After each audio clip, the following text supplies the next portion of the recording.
அண்ணல் அம்பேத்கர் தொழில் முன்னோடிகள் திட்டத்தின் கீழ் தூய்மை பணியாளர்களுக்கு 100 கழிவு நீர் அகற்றும் வாகனத்தை மானியத்தோடு நம்முடைய முதலமைச்சர் அவர்கள் வழங்கினார்கள்.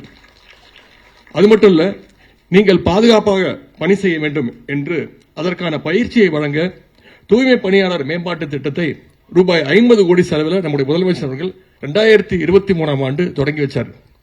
தூய்மை பணியாளர்கள் நல வாரியம் மூலம் நகர்ப்புற வாழ்விட மேம்பாட்டு வாரிய குடியிருப்புகளில் 90% மானியத்தோடு 1000 வீடுகளை நம்முடைய முதலமைச்சர் அவர்கள் நம்முடைய அரசு வழங்கியிருக்கின்றது.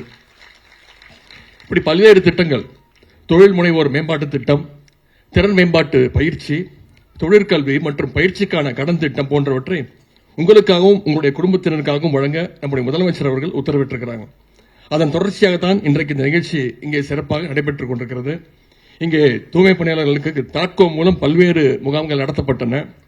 விபத்து காப்பீடு, கல்வி உதவி, திருமண உதவித்தொகை, ஓய்வூதியம், கண் பரிசோதனை மற்றும் கண்ணாடி வழங்குவது போன்ற உதவிகள் உங்களுக்கு தொடர்ந்து வழங்கப்படுகின்றன.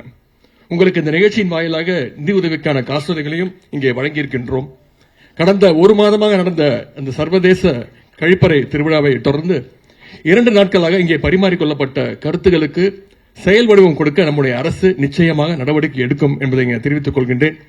எனவே இந்த நிகழ்ச்சியை மிகச்சிறப்பாக நடத்திய அத்தனை பேருக்கும் மீண்டும் என்னுடைய பாராட்டுகள், என்னுடைய வாழ்த்துக்களை நான் தெரிவித்துக் கொள்கின்றேன்.